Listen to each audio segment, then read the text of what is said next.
Our whole reality is a function of our intention and our vision. So if someone is coming in as saying, I'm not creative, then for me, immediately it's like, are they already creating themselves into the truth of their reality? Because everyone's a creator. Everybody's creating themselves into their reality always. And if there's just a block due to a misinterpretation that I don't do that thing, but there's a hidden seed of potential on the inside that is actually connected to their design, then intention, then follow through, then training, then all of that can just open up an entire world of creative expression. How has your role as a space holder been impacted by your own creative path? Mm-hmm.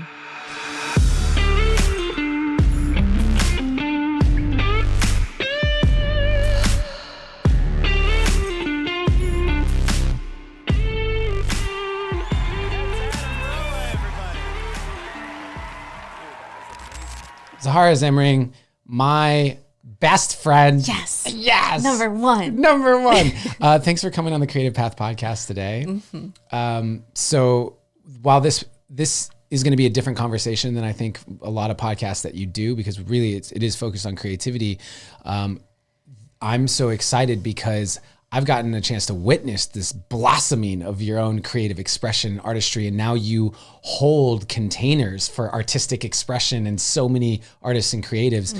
For people who aren't familiar with your work, can you give us a quick rundown of what it is that you do? Mm-hmm. Yeah, well, growing up, I never would have claimed myself as an artist, and now I call myself a liberation artist. I feel like I make my art in service to the liberation of others. And in order to walk with that in integrity, I've had to really look at the places I've misbelieved I'm not an artist, and that I've misbelieved that I can't sing.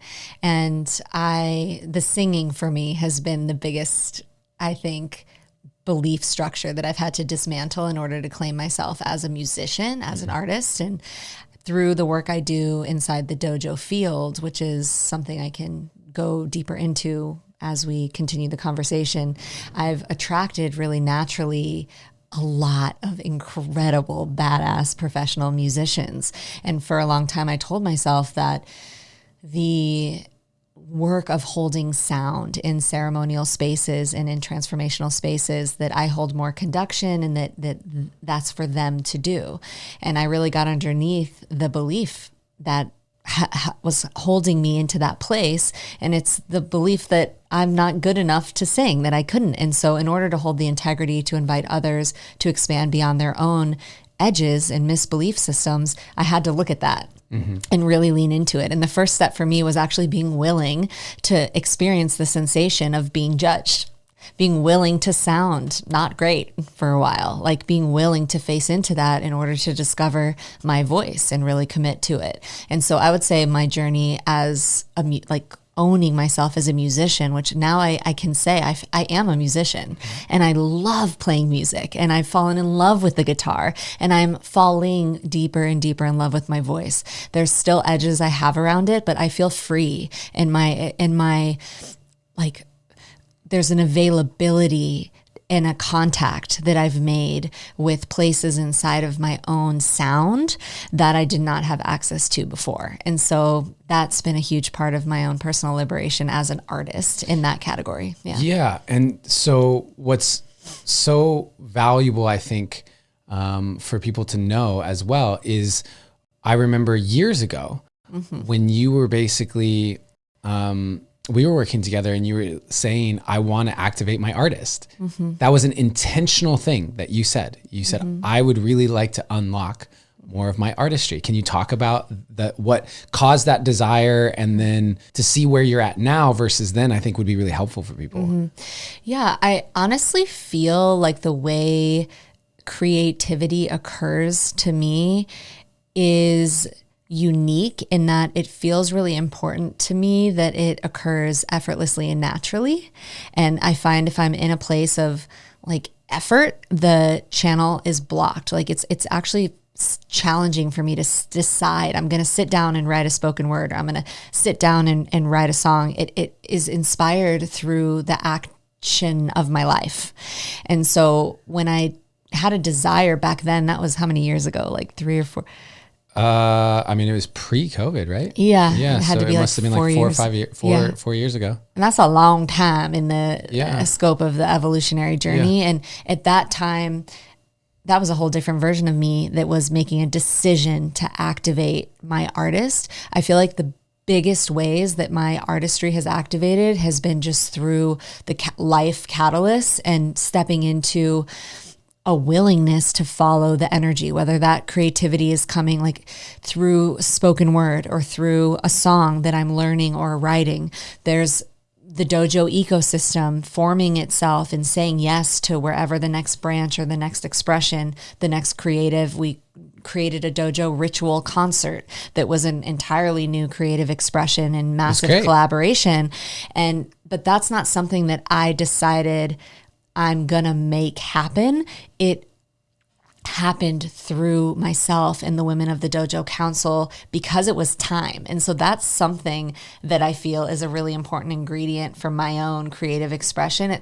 It looks like there's a huge ecosystem that I've like created, but it's not occurring to me like I sat down with a whiteboard and said, oh, now I'm going to create this ecosystem, or now I'm going to become an artist. That did spark that intention that I brought 4 or 5 years ago.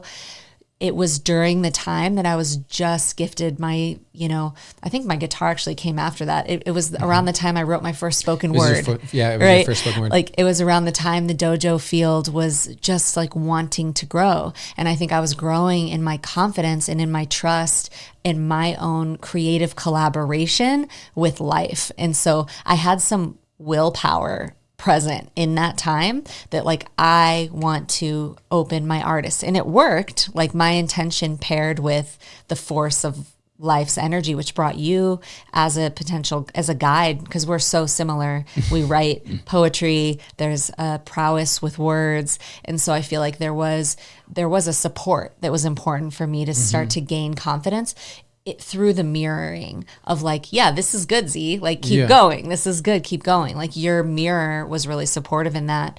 But the force of my intention is not occurring the same way now as it was then, in terms of like, that was like a spark in time. I don't feel like that's the biggest piece of how my artist came online. Well, so help me understand a little bit in terms of the part that is about setting intention, because we're both ceremonialists, right? With deep relationship with the medicines and ceremony. And so what you've spoken to just now is how it now emerges, right? And I love that, because I agree. Inspiration is this wave that we ride. And at the same time, you're still almost riding the wave within a particular ocean that you set as an intention. And that ocean was, I want to activate my artistry. I want to activate my creativity. This is something that I want to invest time, energy, money, attention towards. And so without that intention setting, do you even get into the ocean to ride the wave of inspiration? And how for you, when I say that, does that feel true? Because there are some people, I get a lot of messages from people who go, I'm just not really artistic, or I'm not really creative. I'm more entrepreneurial minded, or, and for me, it's all about that intention setting, to start to see the world through the lens of creativity. It starts with the intention. Yeah. And also definition, when you say that, what comes up in me is how do we even define the act of creation? Because someone who experiences themselves as entrepreneurial is creative in my perception, so the intention is important. Yes. But the intention is a driver and toward the type of creativity that you're opening into. So for me, specifically music, voice, sound, the expression of song was a creative edge and it was driven by a desire to break myself free of the belief that I can't do it, you know? And so there was definitely an intention in that. And I've had to train my voice and train on the guitar and devote to it. So anything that we're devoted to and intending to actualize mastery around will require intention every single day in order to make it true, make it real. And there's like our whole reality is a function of our intention and our vision. And so when it comes to creativity, what category of creativity is our intention a driver for?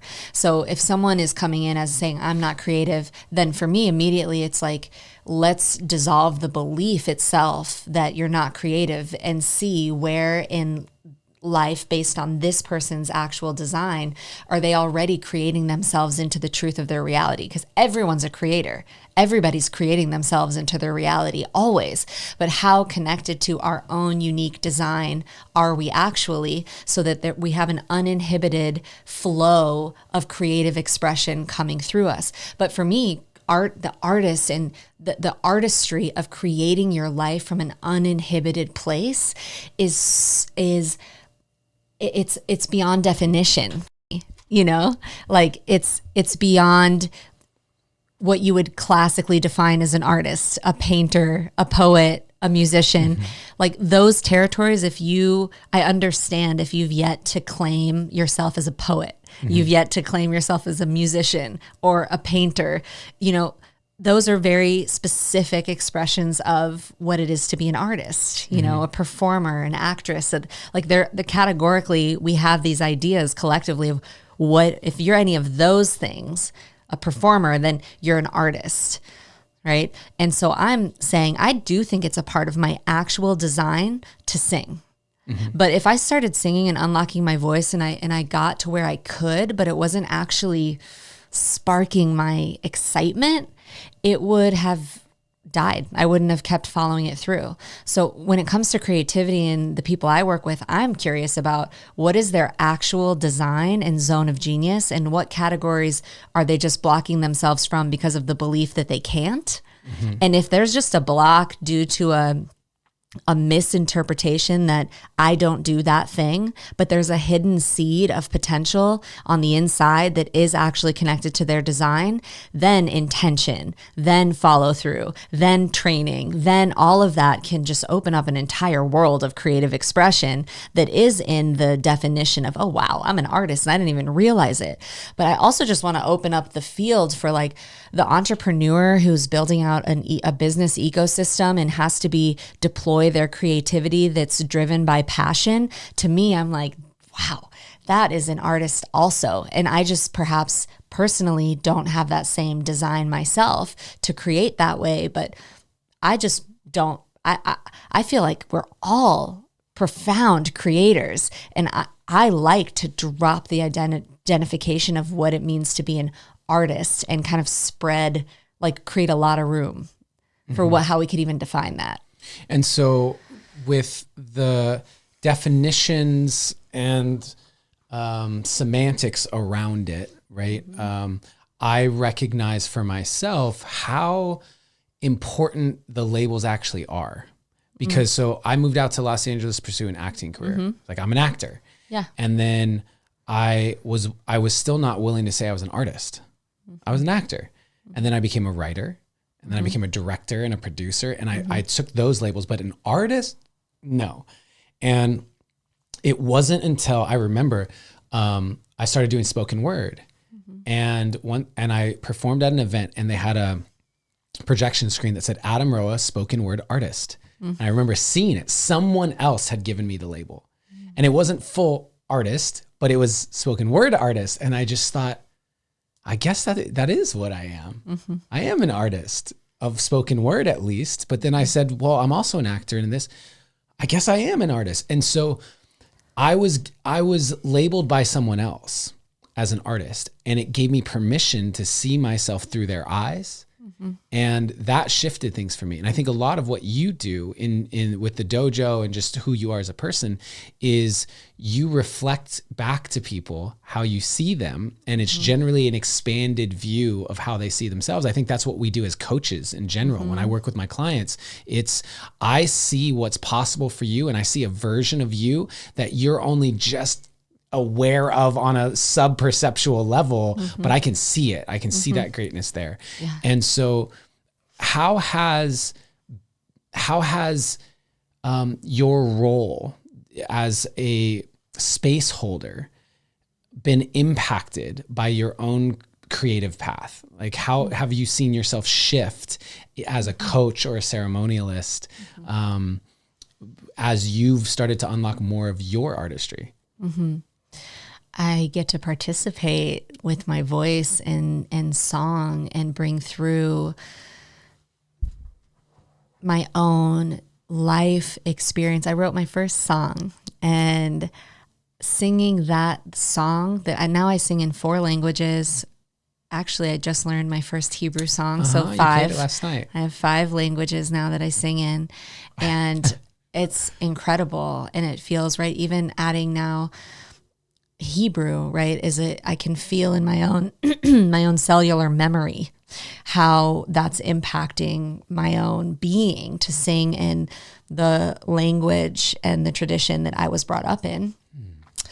After being so steeped in, more indigenous traditions with Quechuan and Spanish and Portuguese and English, and now adding Hebrew has been really powerful. And then add the language, right? English is my original, my native tongue.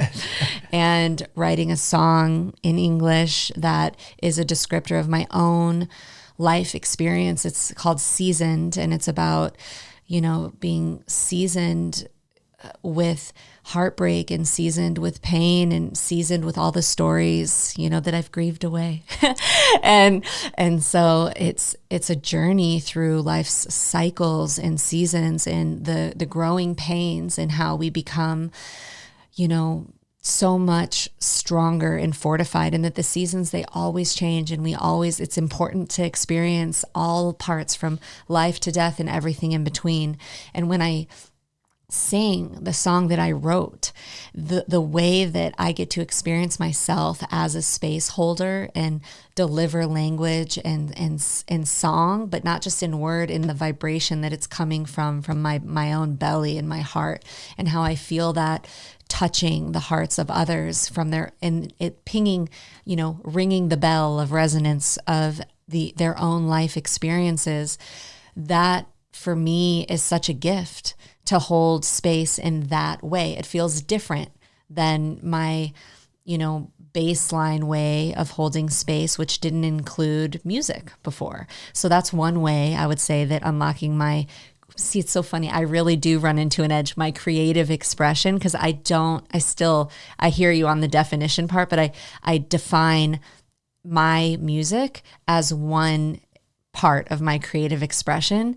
And I get real creative as well when I'm holding space for someone and supporting them and finding doors to open in their own psyche and places that they can access that perhaps they wouldn't have been able to walk through or open into or discover before. And a huge part of that is the mirroring. And there's a creativity, there's an expression in that, there's through emergent field work, which is a huge part of the heart of the dojo field. And the dojo field is an ecosystem of transformational containers that's rooted in the intention to identify and expand beyond the place where fear holds you back.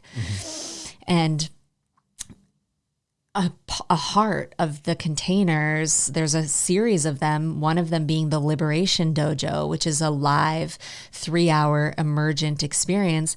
The whole thing feels like the canvas upon which I get to express myself creatively, because there's so little premeditation.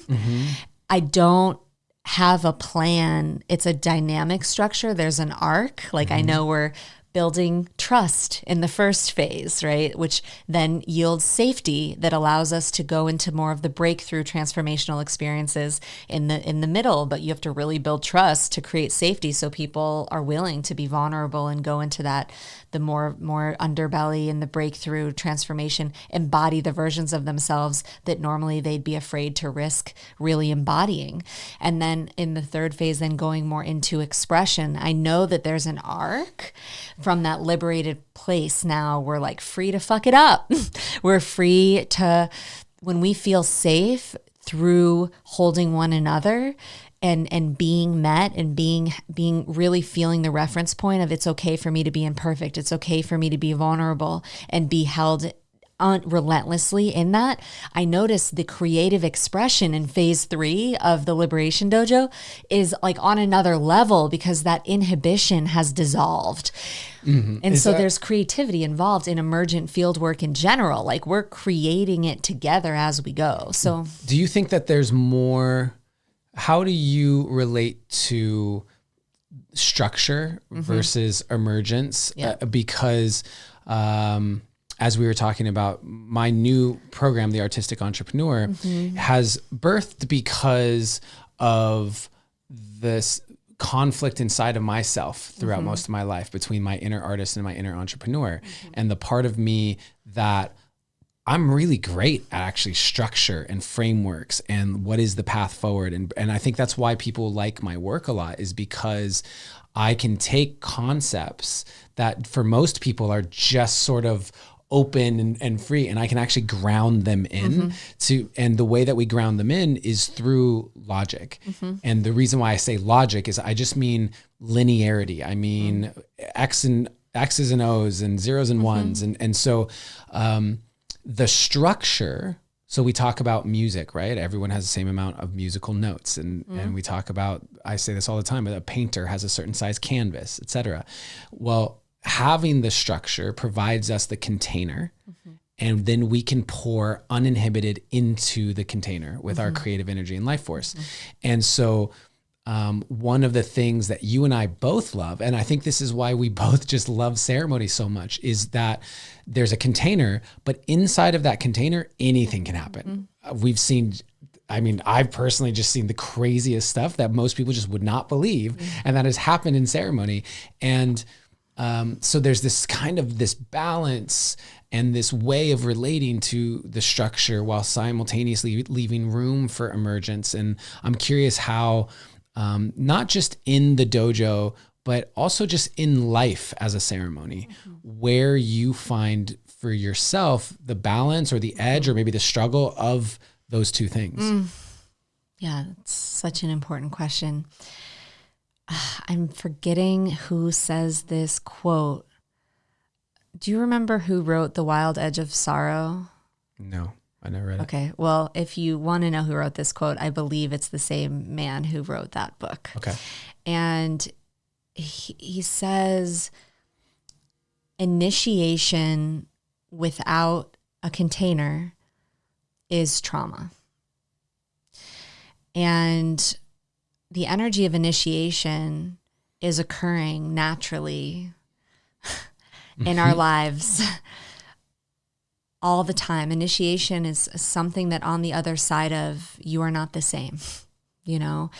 And I feel like the dojo is an initiatory field that is essentially offering a series of containers that it's like the microcosm of the macro of life. So for myself personally, I appreciate where I can feel the co-created container between myself and life relative to my own personal initiations. So sometimes what that looks like is me investing in a coach, a guide, a support, like unlocking my artist when that intention was present. I needed the intention at the time 4 years ago because I was going to a place I had not yet been.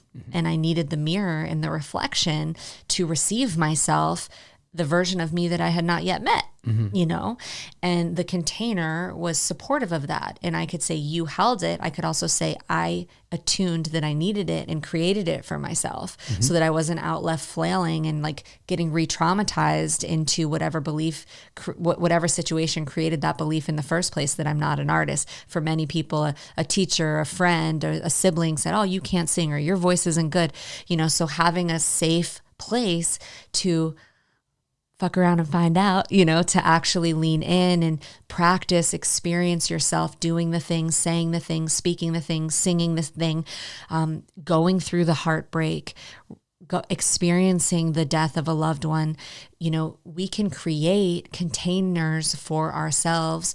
And this is, again, the powerful, empowered creatorship by investing in a field like the dojo field, or like a container that you're holding, specifically oriented toward the type of initiation that whoever's listening, that you're aware you're in. And I think having an attunement for myself to my own life season, I generally can attune to the type of initiatory energy that's present in my life. How do you do that? So for people listening to this, when you say, I can attune to the energy that's present, what does that actually look like to be able to say, oh, this is the initiation I'm in? Yeah, exactly. Yeah. So this has been a function of building trust with life over time.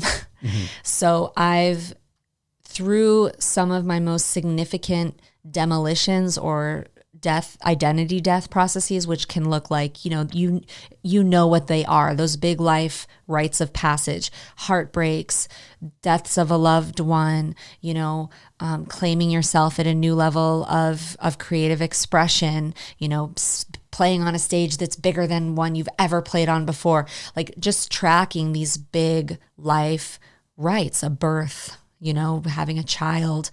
We could think of so many of them. And for me, it's been through facing into the experiences I've been most afraid to feel. The big ones that I'm recalling right now are like a couple major heartbreaks where I also left my home and I left the city that I've lived in for my entire adult life. I left the relationship I thought I'd be in for the rest of my life. And it was clear that I had nothing to hold on to that I previously identified as a thing that would keep me safe. My community, my relationship, my home, all of those things dissolved. And at that point I was holding the dojo field. I had been doing that for a time, and I recognized I had just enough space to recognize this is an initiatory energy. I'm entering into a place that I have not yet gone, which is truly a conscious step into the unknown. And it was in that place that I actually tracked the way that life showed up for me in that season. And, you know, the next step through my surrender did continue to make itself clear. And I grew enormously through that time in my own relationship with my trust in life. And so now the way I recognize that I'm in an initiatory period is first of all, again, I want to really name again and again how developing a trust with life by tracking the way that life is showing up for you through some of the hardest times that you've been through. How do you develop that trust though? Because you say, develop a trust with life. I recognize the first couple big initiations you go through, you probably aren't conscious of it. There's resistance, you know, to the degree that we don't resist the release that's happening is the degree that we can receive the new energy coming in. Mm-hmm. Okay. But if you're in resistance to the release that's happening, if you're in resistance to the initiation that's happening, it's hard to receive the new energy, you know, the becoming. But I do believe that through these major life rites, there's a strengthening, there's a you that you're becoming. So for me, the trust was built in retrospect from the me that I became through the initiation, looking back and saying, holy shit, if I hadn't gone through that, if I hadn't journeyed through that passage, which at many times had me on my knees in the deepest grief I had ever felt up until that point. But from the other side, looking back in retrospect, feeling the experience of embodied trust. And I don't know how to say it other than in next waves of my life, the next heartbreak I went through, or the next experience of feeling like someone was judging me or rejecting me, I experienced myself differently. I experienced more safety in myself. I experienced more trust in myself. And I could look back and track, that was training for me. I grew through that. That was actually like a gift. I felt like triangulating me with the most precise scenario for me to grow. And so then I experienced another version of that, and I experienced the same thing again, retrospectively. Wow, I grew a lot through that. And then the next one. So after a series of life rites or big initiations that you do more, that I at least experience myself is able to do a little more consciously each time, I've been able to look back and say, you know what? Even if something I don't prefer is occurring, I trust life. I trust the me that I'm becoming through this. That's how I've built it. Yeah, so for so much of what you said, I was just appreciating how I've been a part of so many of them with you. Mm-hmm. You know what I mean? We've been friends for so long. I'm in one right now. You're in one right now. Mm-hmm. Absolutely. Last night we were just having the conversations about in one and making broad connections to similarities, like we're in different chapters very much in terms of what it looks like externally, but interesting similar learnings in some way. And I think for me, there's been a lot of benefit to creating microcosm initiations, because the energy when I go, I'm in a portal right now. One of the things that I've found for myself is, so I've been nomadic for 6 years, as you know, and most of that time I would say I'm doing 2 weeks somewhere, 2 weeks average. Are we really nomadic if either one of us has a house though? Well, because I can just be at your house anytime. Totally. Yeah. I was like, well, I have a room in Z's house. It's my room. It's my name. So I think that, by the way, I own a house in Florida, so my parents live there, but you can have a room there. Oh, thank you anytime so much. You want. I'll tell your mom I'm coming over. Tell my mom. So the thing for me is that I've found that each time I've dropped into a space for, let's call it, if I could do even a month, if I have a month, it winds up being a ceremony. So I've been in Boulder, Colorado for what will wind up being a total of 9 weeks, 10 weeks. And that's the longest I will have been in one spot for over a year. It's been a ceremony. It's been a journey. And I enter into those very intentionally. So I sat ceremony at the start and I blessed up the space and I set intention for the space. So I definitely create that for myself. Container. It's a container. And I've just noticed I can go, wow, when I was in Steamboat Springs at the end of last year, integrating from 2 Iboga journeys, that was a portal that I went through and I can see the arc of these things. I think sometimes more tangibly because they are attached to physical shifts. Versus, if I stayed in one spot all the time, it's much more just energetic and what's happening internally.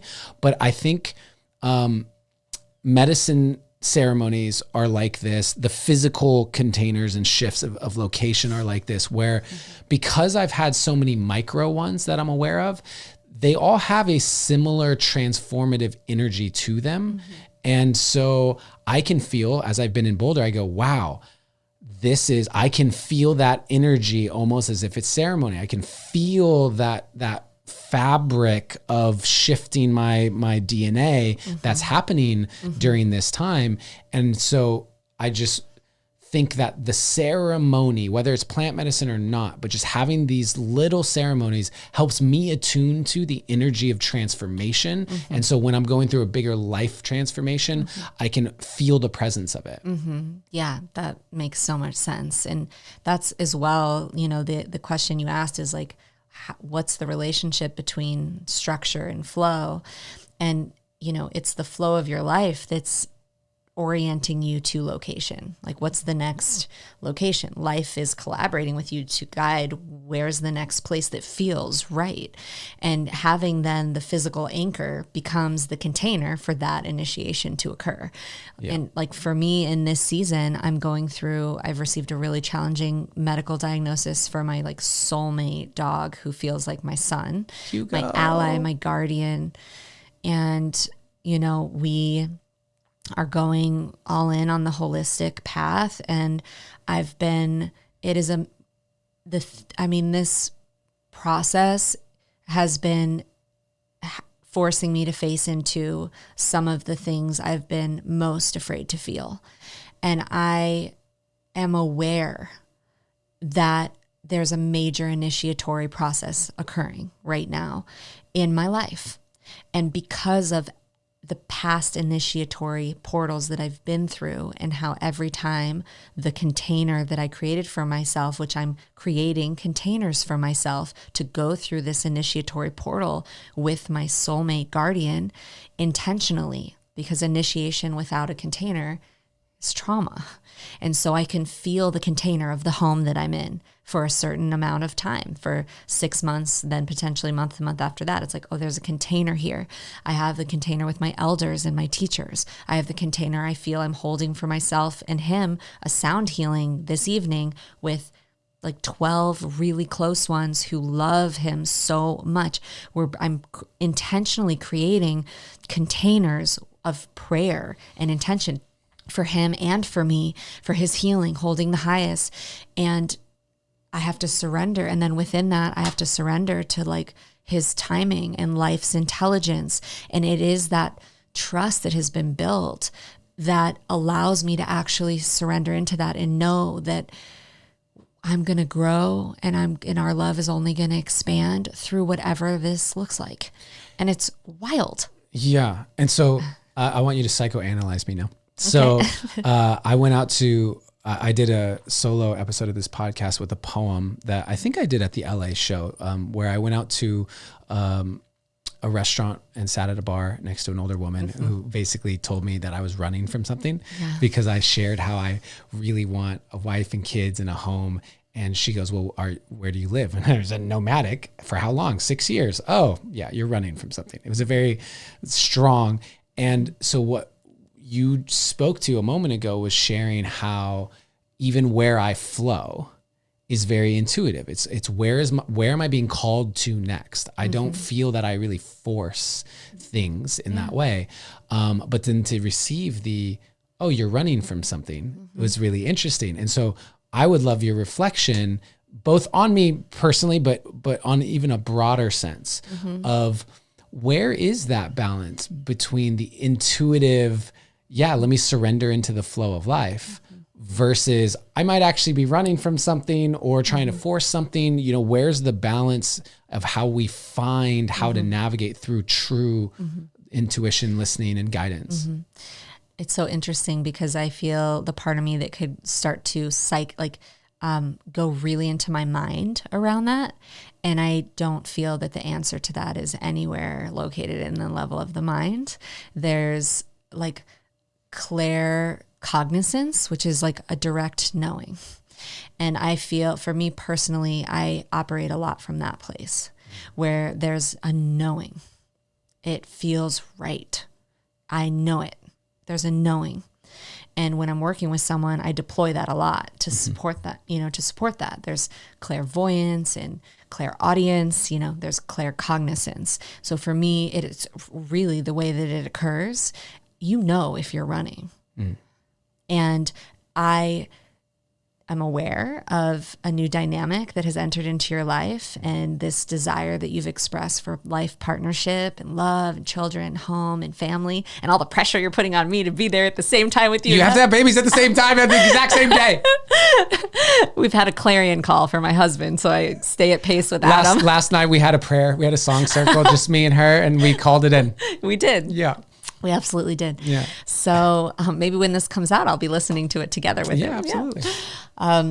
So with my awareness that you have called in someone into your life, that there's a feeling of this could be really it.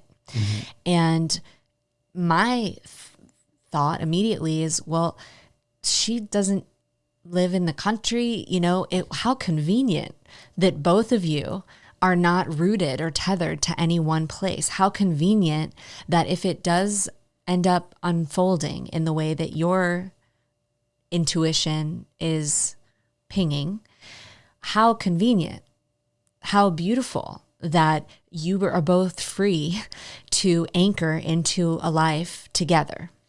And so I understand why that reflection pinged you, and it's easy to go into the level of mind like, am I running from something?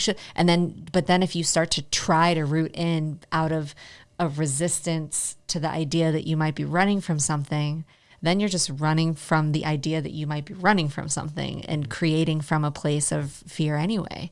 And so instead it's like, I just hold you as able, and I know that you will feel it if you're anchoring into somewhere long term or not, and it's off.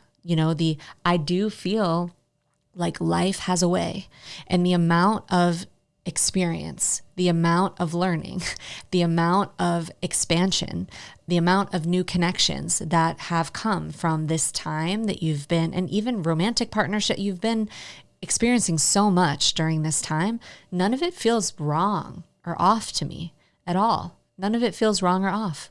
Well, what do you do in those moments where it could go either way? So when I have a strong knowing, I take immediate action. That's something that I have a lot of pride in, because I think the way that I view it is I don't want to take a single step in a direction that feels misaligned, because that literally is moving me further away from the ultimate result that I would like to get. If I know that I'm going to do my absolute best and take action out of love and truth in every single moment that I possibly can, I have the highest likelihood of landing at the end of this lifetime in the spot that is most possible for me, wherever that goes.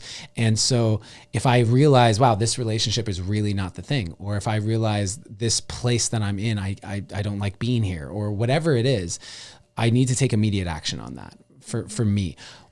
Where the hesitation sometimes comes is when I don't know which it is, meaning, am I feeling a certain kind of way because I'm coming up against my resistance that I get to work through? Or am I feeling a kind of way because this is telling me that something's off? Totally. So how do you navigate those periods where it's not quite clear? Yeah.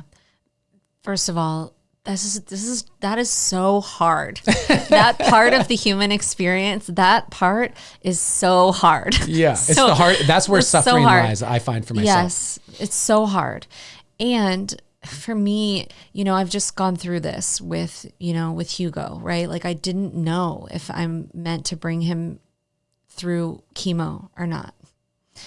And I was struggling for it has to be weeks, nearly a month now, that we've had multiple surgeries now. And I just got to my decision yesterday.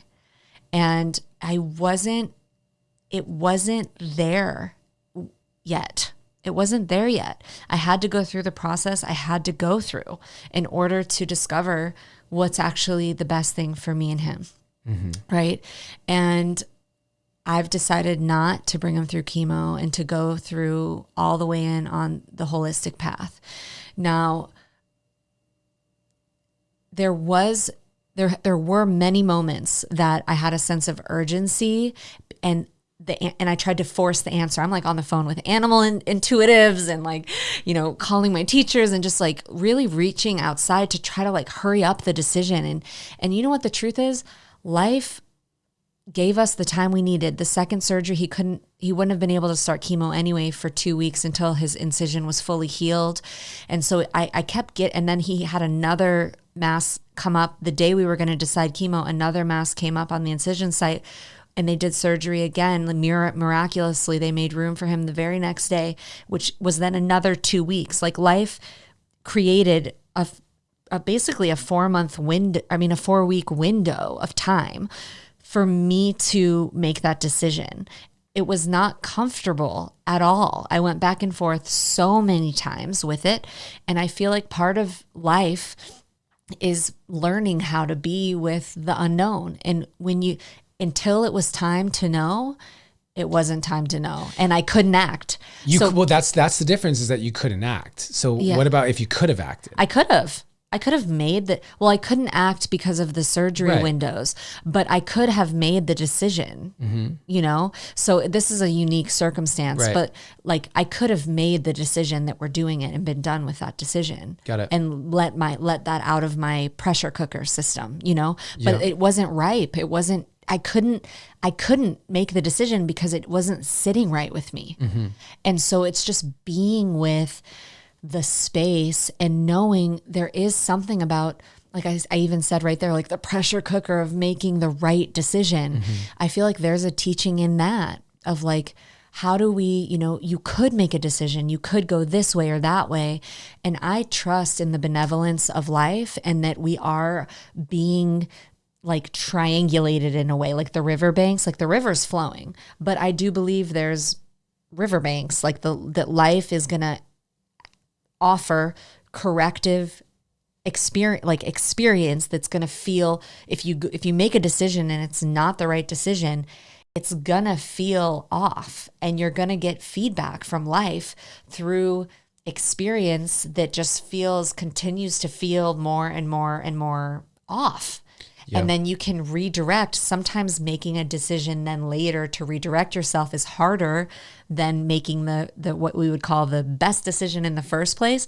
But whatever you needed to learn through that process, I don't have judgment on that. I don't have pressure on that. Like sometimes we have to choose and then it is hard and we realize, but then if we go into regret and then we judge ourselves for making the decision we did and I should have done this other thing, now you're just distracting yourself with self-punishment instead of like receiving the expanse of the learning of like, what is mine to learn?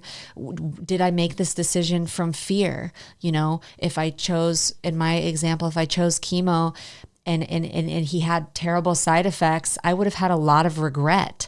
But then would it be better for me to just sit in regret, or would it be better for me to forgive myself so that I could be the best mom for him and learn, okay, you know, maybe I had some fear of, if I don't do this chemo, that he won't be here as long. And so I'm going to put him through that process so that I can gain some time with him. And can I have compassion for myself in that? And if it's not going well, what can I do now?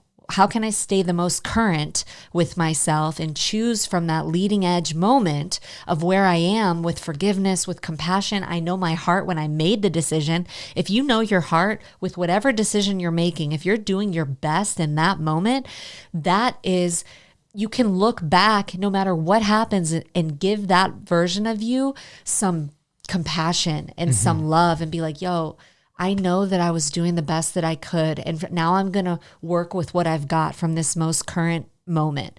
And I feel like that's the best we can ever do until the moment, you know, in this case, when it came down to it on the final hour, I got the clarity and I no longer feel like I'm in a tug and pull. I feel relief that I feel like I made the right decision for this is not a prescription for anyone. It's everybody's situation might be different.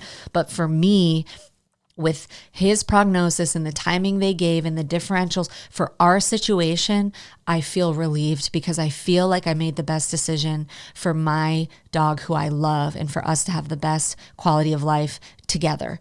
And what I'm going to learn about holistic health, you know, through my love for him, you know, like there's a relief. So I feel like I made the right decision. If I made the other decision, which I was a hair's breadth away, what would I learn from that? I don't know that timeline because I'm not in it. You know? It's just to what you're speaking to. When I was, you know, sitting with you through a number of these processes, I appreciate and just this. I appreciate this about you in general, is just your willingness to really sit in it, sit in the unknown. And that is why you hold the dojo in the way you do in these containers, is you have developed a comfortability to sit in the unknown to a degree that I think is very inspiring. And most people just have not developed the capacity to hold. And on a cosmic level, just you might find this interesting, with a previous partner, there was a period of time where after the breakup, we went several months without speaking. And then we kind of were exploring again, whether to re-engage. And I had an African divination reading. And I had this African divination reading. And I was like, said, hey, tell me about this with my ex and whether I should get back together or not. She really wants to tell me. And the way that it works is they roll sort of these runes, and based on how they can fall, there's like 274 variations of how it can show up, right? And out of all the ways that they roll, and then they roll twice for each question that you ask. And he goes, oh, that's really rare. And I said, what? He said, you got the exact same for yes and the exact same for no. I said, what does that mean? Because out of the odds of that, I don't know. I had Robert Edgar Grant on this podcast. I'll probably ask him, but the odds of something that's 270 something and 270 something being exactly the same, he's like, it's very rare for it to happen. Yeah. And I said, what does that mean? And he said, well, it's saying it's 50-50. I said, no, that doesn't make any sense. This is like cosmic divination. What do you mean 50-50? That's where I'm sitting. This is supposed to, right? And he said, what that means is that there's not enough it hasn't gotten to the point where there's the fork in the road yet. You need more information. You need more time. So your time together is not done. You need more time together to know if it's a yes or a no. And I thought that was really interesting because this is ancient African magic and spiritual practice. And for him to basically say sometimes the universal energy says you just need more time in this. You're still cooking. You're still cooking. You're still marinating. And then it will reveal itself was very telling for me. Totally. It's like the caterpillar in the cocoon, you know, like you can't rush it. I share that with so many of the women that are in the dojo field. It's like, there's so many high performers, you know, and we want to get it. We want to, you know, get the breakthrough and integrate it.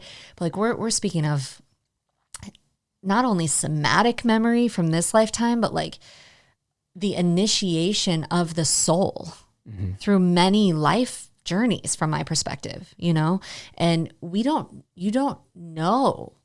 Like there's I can't say the deepest trust. I imagine I'll continue to build trust with life. I hope, even as I say that, I wonder if there might be what they call, right, a dark night of the soul where my trust in life is tested again, you know? You know, I mean, this is definitely the initiation I'm in is testing, and I feel like life is showing up for me, and I'm so grateful, even though what is happening is I really don't prefer it at all, you know, but there's I can feel you're held. And I'm cooking, you know, it's not, I have to sit in it. There isn't a rush, you know, and if I'm trying to rush, I'm distracting myself from what is. And energy can't be created or destroyed, only changed in form. The energy is not going anywhere. The grief that I might be running away from by trying to rush it isn't going anywhere. So I might as well be with it. And I watch myself distract. I watch myself, you know, overeat or want to watch a movie. You know, all these things are innocent. I think it's fair and valid if you're going through grief. And I'm like, okay, Zahara, can you just sit outside on this beautiful deck in nature with your dog and just be in the presence of what is, and like move slow with it. And like, I even notice myself rush. Like this whole season is it's resetting my priorities. You know, there's things that mattered before Hugo's diagnosis that don't matter anymore. Am I included in stuff? You know, these social dynamics and, you know, like playing the game. Yeah, they're just anywhere that it feels like playing the game of, you know, maintaining my part in a certain like order of Social what it is to be hierarchy. cool and Yeah. like, you know, like all this stuff. And it's just like, whoa, major sobering reality check. And what's important is now where my energy is going. And like, what a gift from him. And I notice, and like, he is important. Like he is my love is guiding the way for this dog. And, you know, I canceled all my travels this summer so I have room to move slow.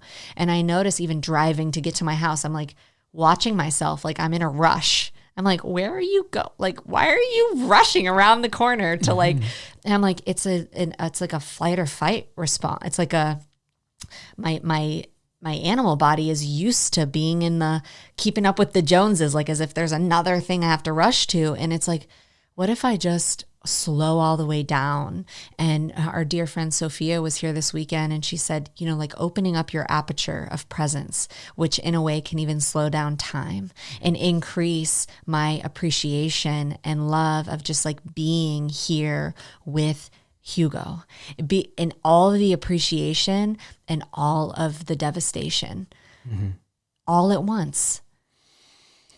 It's powerful. And it's like my whole way of being is shifting. Like I'm learning how to move slower because I do want to slow down time right now. Yeah, absolutely. You And know? I think that's really beautiful and very powerful. And the way we slow down time is through deep presence. And so the infinite now, right? And so I'm going to land the plane here with us. And I have a series of 5 questions that are really targeted towards how you've incorporated creativity into what you've built. Because one of the reasons that I have you on this podcast, outside of the fact that we share an oversoul, is that I want to, you've built something really magical. You are inspiring a lot of people and you're impacting a lot of lives. And that doesn't happen simply through being. You've actually created something externally that holds so much of your energy and your presence and is an opportunity, and people pay you for it and all of that, right? And so inside of the Artistic Entrepreneur Program, there's these 5 modules, which I believe I've explained to you before. But so module 1 is about how we identify a core conflict that has been the thing that has at each level really held us back or stopped us, that we've had to work through in order to be able to get to that next level in ourselves. Mine was the inner artist, inner entrepreneur conflict, and removing those blocks. Can you speak to what has been your core conflict that you've really had to move through as you've created everything you have? My attachment to the women and men I'm working with getting the breakthrough. That's a good one. Yeah. And what I make that mean about me. I have really had to dive into that and reconcile my own relationship to their perception of success, of their perception of getting what it is, like the experience of like, oh, now have this breakthrough and I'm in a whole new level of X, Y, or Z. And I found that the identity in me that would over effort, over perform, over give, overextend in order to like make sure they get the thing that they think that they want actually just tends to keep in place the victim consciousness that like there's more that they would need in order for it to happen, rather than dying into like my own willingness to it. Thank goodness, I'm gonna knock on wood, doesn't happen frequently, but my own willingness to experience someone I'm working with feeling disappointed or feeling like, you know, they're aren't able or aren't getting what it is that they need or desire.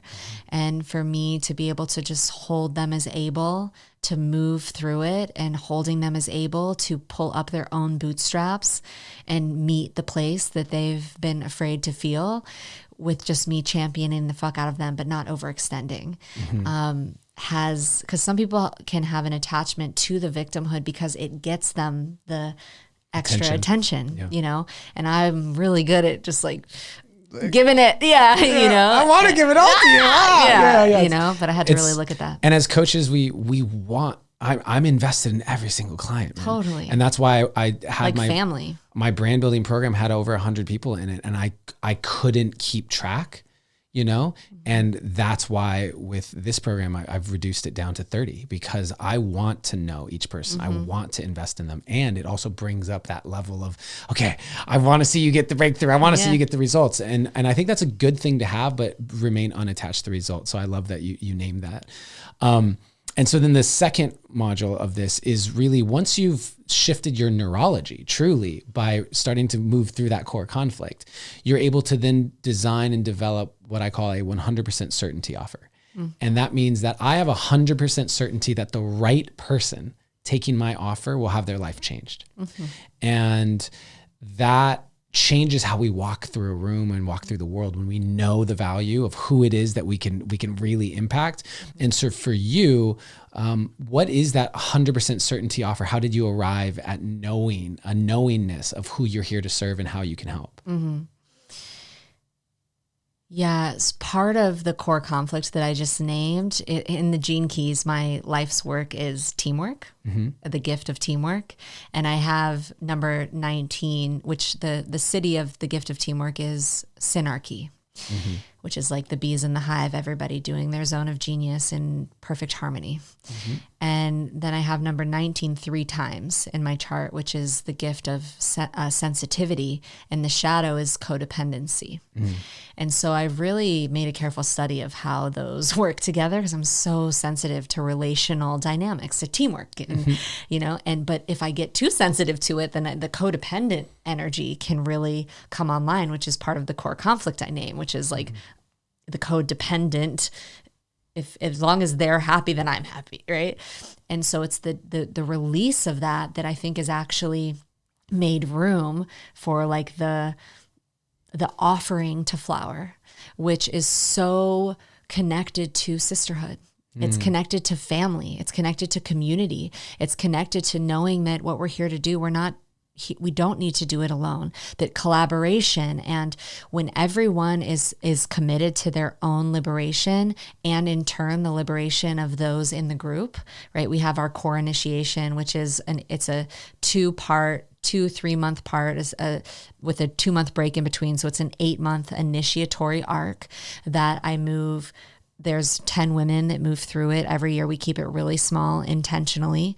And the amount of love and care and magic around just who is drawn into this field year after year after year has blown me away. And I feel like it is, what'd you call it? The 100% offer? It's 100% certainty offer. The 100% certainty offer is I'm 100% certain in the hearts of the women who graduate the core initiation that now make up the dojo council. So the dojo council is made up, we're moving the 4th group through dojo masters, and when they graduate, we'll have 4 generations of fully initiated women that make up what we call the dojo council. And I'm 100% certain in their integrity and their devotion and their love and the way that we stay the course and the way that we show up for one another and the way that we lean into repair and everybody being activated, because what we do in the core initiation is clear the way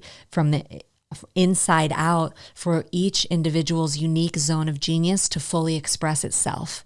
And when we're together and everyone feels connected to their unique zone of genius, and their unique zone of genius is deeply valued by the collective, the collaboration, this is the facilitation team. This is the women I bring on to facilitate by my side for inside the dojo ecosystem as we invite new groups in for the live dojos.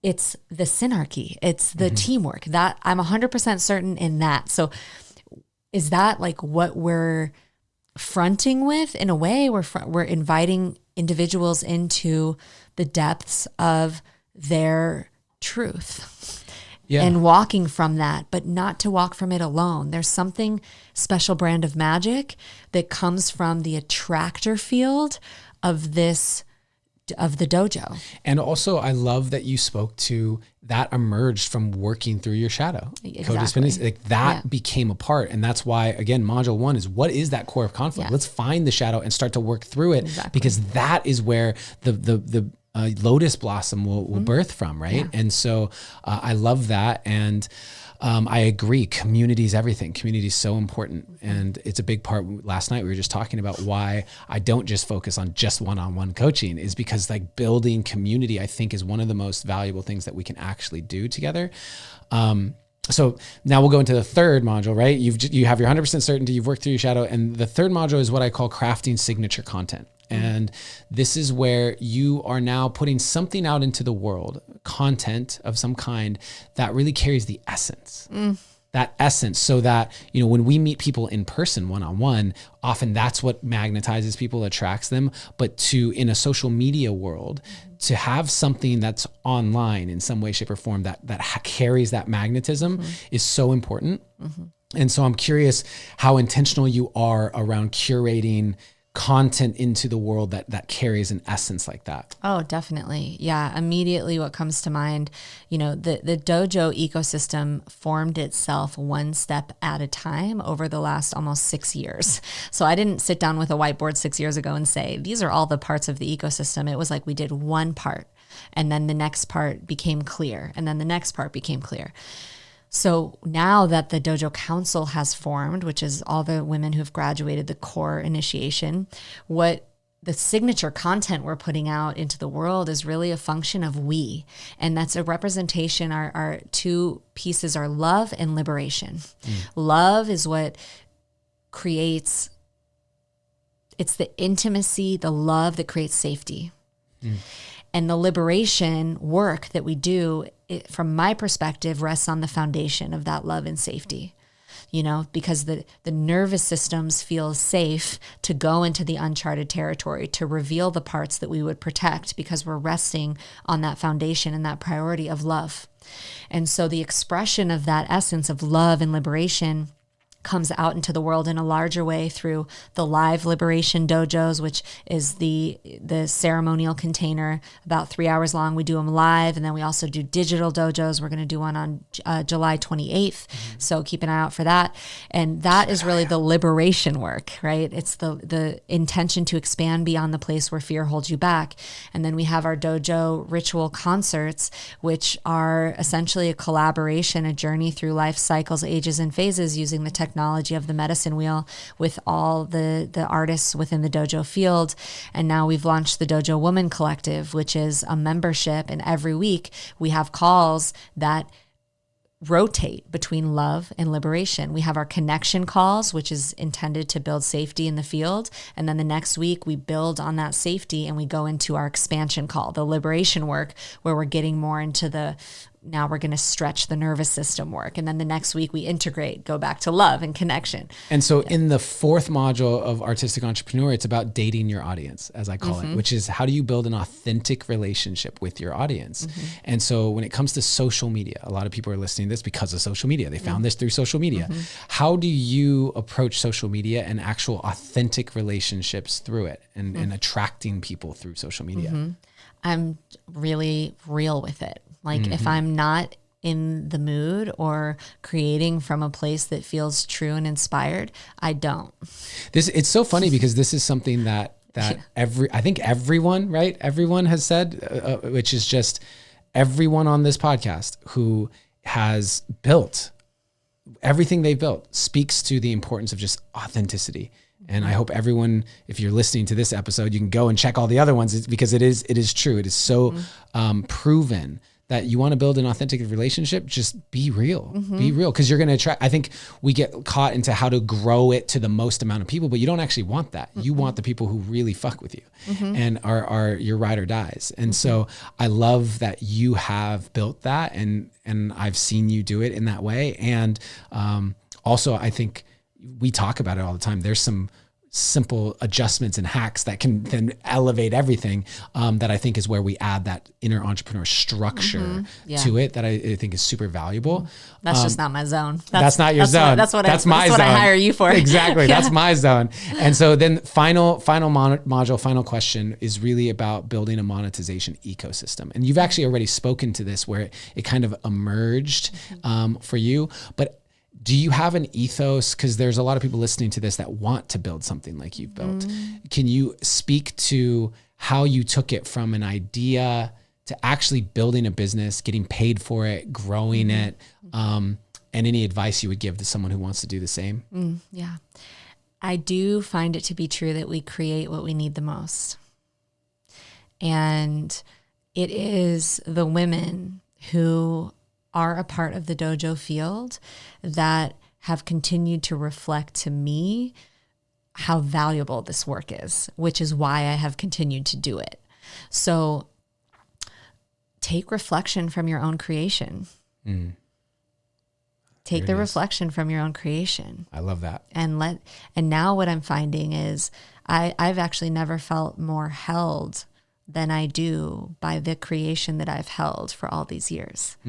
Like these women show up. They are the ones, they are showing all the way up for me during this period of time, which has been one of the most challenging in my life so far, you know, with the type of bond that I have with my ultimate guardian soulmate ally who comes to every ceremony, Hugo, you know, and I just feel so understood, so known, so met, so supported all the way through and through. And I feel like it's like the return on my investment, you know, and like why create anything that doesn't feel reciprocal in that way? And I feel like not making it just about the money is so important, especially with healing work, you know, not to have pressure on your creation or have pressure on people to sign up for your creation because of the money. So checking your own intentions, and energy exchange is important. Money is energy. It represents the time and energy, you know, in order to create money, we're putting our time in, where it's our energetic investment. So when you're investing in a container or holding a container for people to invest in, from my perspective, it's important to feel that the energetics are in balance, that the give and the receive are balanced. Like if someone's investing 5,000 units of their energy in your container, better know that you've got 5,000 units and then beyond that you're holding for them to receive beyond that 5,000 units of energy in exchange, which is part of why I keep the core initiation small, because I want to know that I can be all in on the exchange so that I feel good and I feel in integrity with the exchange that's happening there. And I think that has been really, really powerful and really, really fruitful all the way across the board. Well, I am such a fan of yours, if you didn't know that already. I love it. I love you. I receive it. Can you please let people know where they can find you, the dojo, all of this information? Yes, you can find us at thedojoinitiation.com. And also my Instagram is at Zahara, Zahara, Zimring, Zimring.